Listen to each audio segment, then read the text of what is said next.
if anyone's interested in a new career and they want to become a coach, like myself or like Barbara, reach out. And actually, I want to start there because I was just talking to one of our new coaches, and she was sharing what it's like to be a coach on the Diet Free Life methodology. And I asked her, I said, do you know what evidence-based, clinically proven, what that means? Because you could say that to a consumer or people who are watching us and hearing us talk. I know some of the people that I work with get that, but I would say most people have no idea what that means. Right.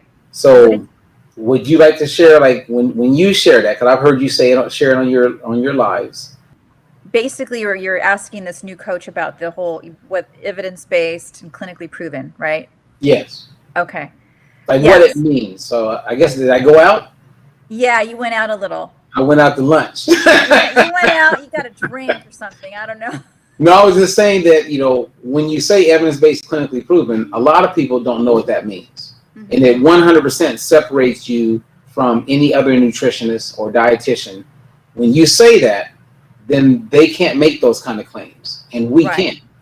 And for the consumer, that's important because from a credibility standpoint, they're trusting that you're going to give them guidance that can help them and is not going to put them in a position where their health is compromised. Right. It is a huge deal.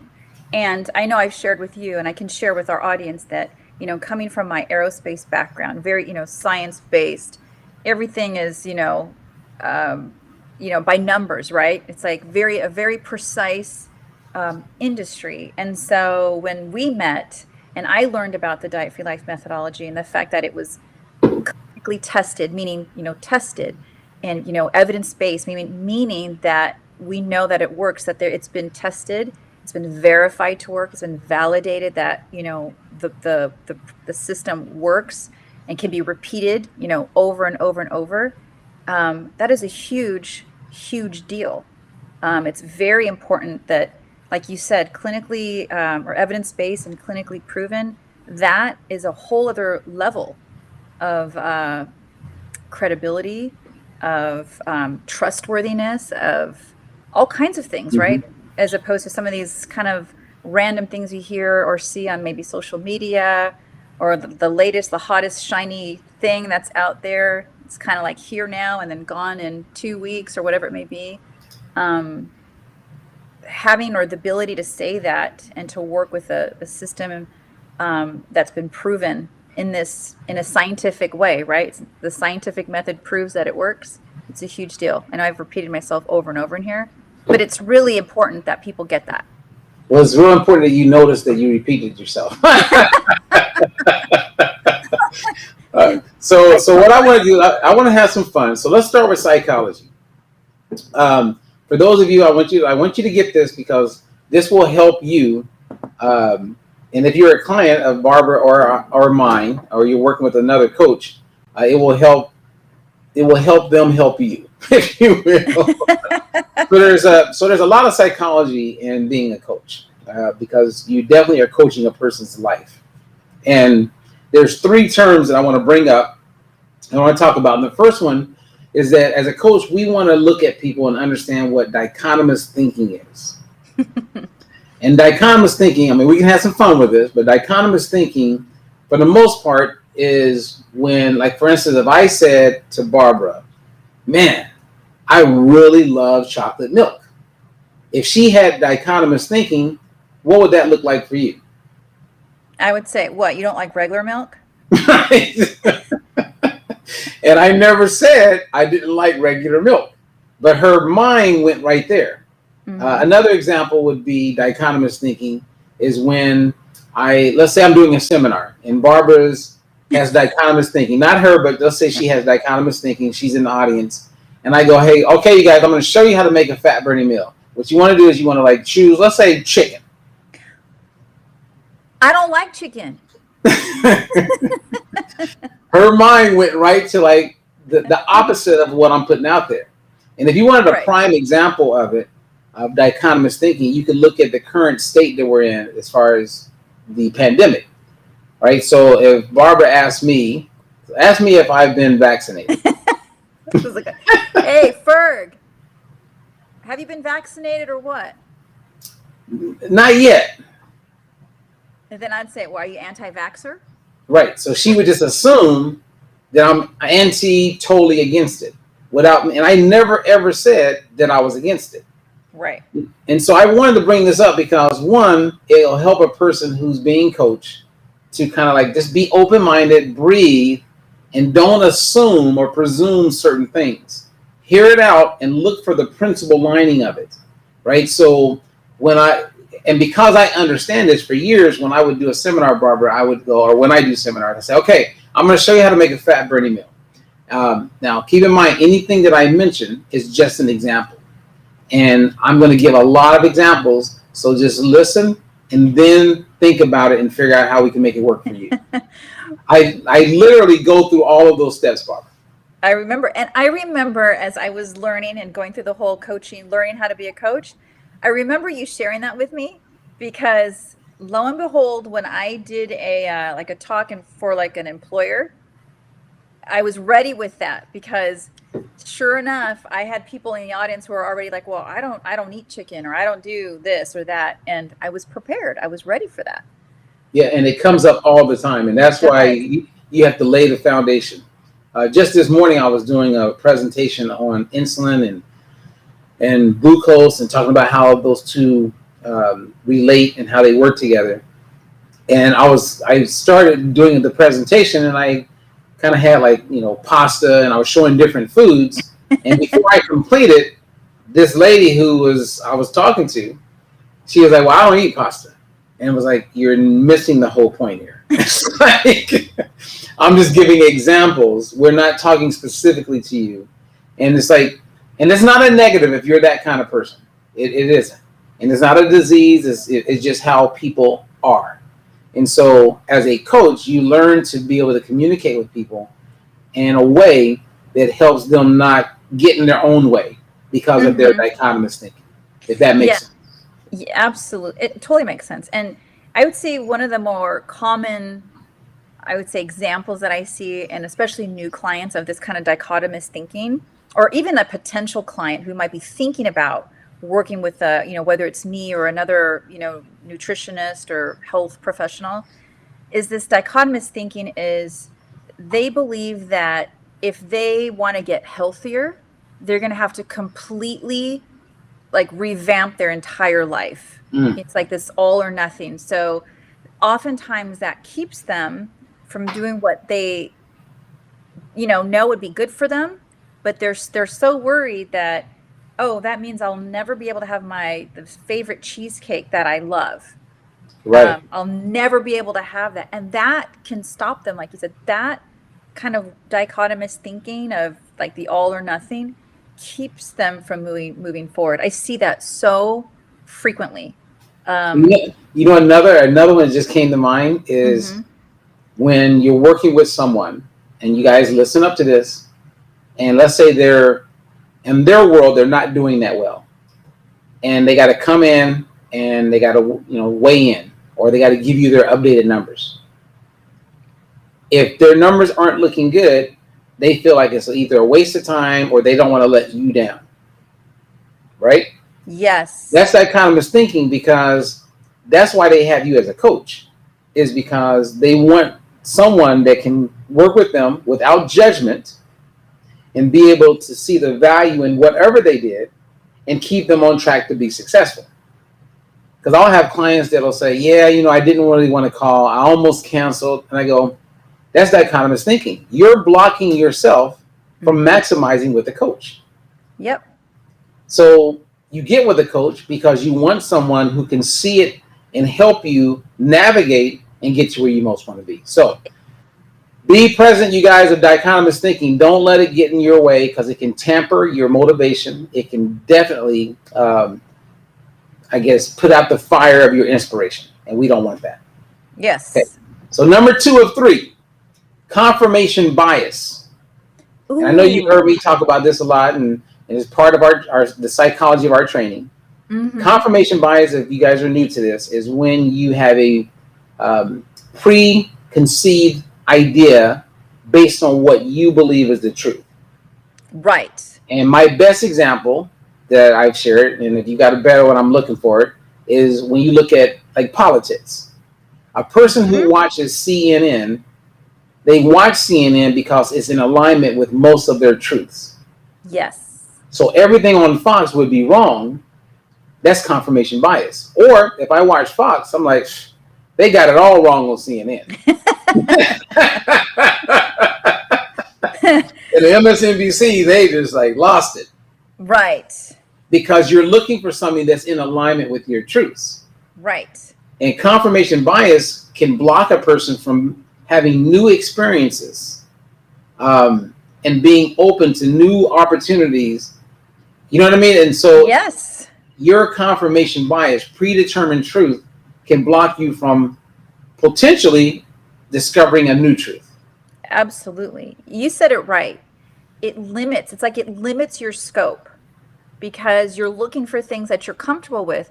So if you think about it this way, it limits the information that you're willing to even listen or gather, right? So then you're really never growing or evolving, or like you said, learning that maybe there's something out there that's better for you or better fit for you, or just something that's new.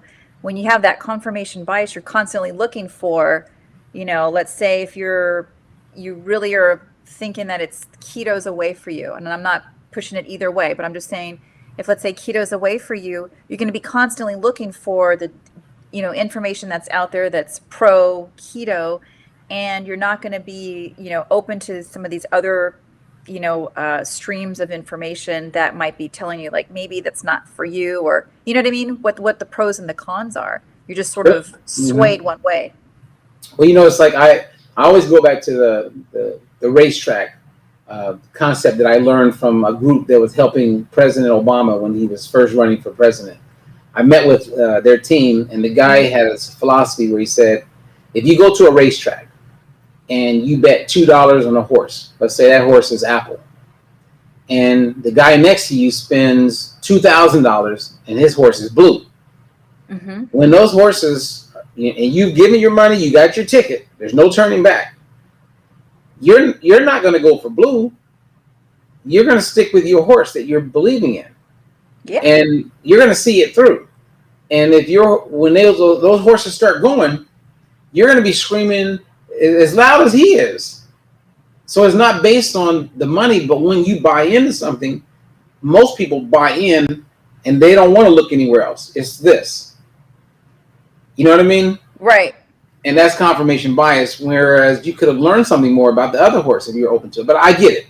And I don't know if that was the best example, but my point is that when people buy into something, sometimes they just buy in all the way and they're not willing to change or look at anything any differently. I mean, that's basically it. That is basically it. And then there's one other that I want to bring up, and that's cognitive dissonance theory. Look at your big words. What's that? I said, look at you and your big words. and people, you can Google all these. But cognitive dissonance theory is one that I see all the time. Prime example would be the person that goes, yeah, man, smoking is not good. It is horrible. Hey, can you give me a light? It's like they know it's bad. They know it's not helping them, but yet they will still do it. Right. I like to see it as I explain it as essentially a disconnect, right? It's just a disconnect. Like you said, disconnect between what you're believing or what you believe and what you do. Essentially. Yeah, a major disconnect. Mm-hmm. And so when you look at all of those and you're working with a client or someone who's working with themselves and they feel like, man, I'm stuck. Why can't I get motivated? Somewhere between those three things that we just touched on is what's stopping them from taking the action that's going to help them. The best part about everything that we're bringing up is that if you're stuck, you can be unstuck. Mm-hmm. And that would be a prime example of why a person would get a coach. Yes. And the last point that I want to bring up about coaching and what I love about coaching, and I've loved it forever because I've been a coach like my whole life, whether it's coaching people in the martial arts, it's coaching people in wrestling, or coaching people in weight loss, is that coaching is powerful. And for so many years, people couldn't afford to have a coach that could help them get to where they want to be. Mm-hmm. And a limited mindset would be someone who doesn't see the value of a coach, having a coach for a long time. And here's my point. I work with a lot of celebrities, right, over my course of life, a lot of professional athletes who have a good amount of money. Mm-hmm. Many of them I've coached for over 10 years. So why are they paying for coaching for over 10 years? Wouldn't you think, you know what? I got this. I don't really need a coach anymore. But Michael Jackson never said that when it came to dance. He always had a dance coach. Celine Dion never said that about her voice. Whitney Houston never said that about her voice. They always had a coach. And so for years I used to go, why aren't more people getting a coach? And the second part of that, why are they only getting a coach for a limited period of time? And it comes down to, in my opinion, two things. And maybe you can add to this. Okay. One, maybe some people can't afford it financially. I get that. Yes. And then two, people give up on themselves, and when they get with their coach, they feel like they're looking at themselves in a mirror, and they would rather not have to deal with facing what is necessary for themselves because of the accountability of having a coach. Yeah, okay. Yes. You see what I mean? And then I would say that the real muscle in all of this is the accountability of having a coach, right? So if Ricky Lake calls me, or Tony Braxton calls me, or Bobby Bonilla calls me, they value the coaching because it helps keep them accountable and it helps keep them on track to continue either getting to where they want to be or not regressing and finding themselves back to where they used to be. Yes. Boom. Boom. I mean, I agree with all that, and I've seen a lot of that with working with clients, and that I've worked with, and then they kind of want to do it on their own, and then they come right back because they're like, oh my God, I need that accountability in place. I kind of want to tie it back to the conversation that we had about dichotomous thinking, and this is, I think, one of the common, when I see clients in this kind of stuck in that place of dichotomous thinking, like the all or nothing. I can see, like, if let's say, for example, we go through the coaching program and they want to try it out on their own, if they're still stuck in that kind of thinking process, or they're kind of going back to that, that's where I see the trouble beginning, because a lot of times what I see with clients early on is there's a like a feeling of judgment, whether they're doing really good or they're really bad, or foods are really good or there's food that's bad. So there's this level of self-judgment and in how they're doing, let's say, with the program. So I agree. You start to see where they're trying to put off check-ins, or they don't want to check in because they're feeling somehow they're going to let me down or let themselves down, or they're just bad in general. Right. And so they're not able to see that the accountability that's there is like a positive thing to help keep them on track, not so much to be like a punisher, like you're good or you're bad. And so, when I see clients who are kind of in that mindset, that's where I see where the struggle begins. There's like this internal struggle that makes it really hard to really maximize the fact that they've got this person, this professional in their corner that can really help them to get beyond that and then some. On the opposite side, the clients that I've had, and I've had many of those as well, where they've done extremely well. They may have started with that kind of dichotomous thinking, and we've been able to transgress that or get beyond that. And so now they see the accountability and the value of the accountability for what it is. It's not about being perfect. It's not about, assigning some kind of judgment to them. But it's really, we're almost like data gathering as we go, right? We're getting more and more good information about what works great for them and maybe what's not so great. And then we just keep going from there. And, once we can kind of establish that nice kind of flow and rhythm It's like they're unstoppable. I have these clients who are just, I mean, killing it. Nice. It's fun. Yeah. I have a client right now that I've been working with for about 3 years. And this is, I'm going to give everybody a snapshot of why I'm coaching this guy 3 years, right? And so once a week, every week he sends me his numbers, and every 2 weeks we get on the phone call. And the phone call with this guy, I would say, is probably 5 minutes. Oh, okay. And he pays way more than my other clients. And so he's a very wealthy guy. 5 minutes, Barbara. So that means 10 minutes a month. And the phone call goes like this. So I'm going to change his name. I was about to say his real name. I don't think he would appreciate. Well, he wouldn't appreciate me sharing this. Wealthy guy, does really well, and he goes, "Hey, Robert, how you doing? Hey, man, how are you doing? Oh, doing good. You get my numbers? Hey, got your numbers." I say, "Hey, everything's looking good, man. Just keep it where it is. You're doing great." I said, "You got any questions?" He goes, "No, I don't got any questions." All right, talk to you in 2 weeks.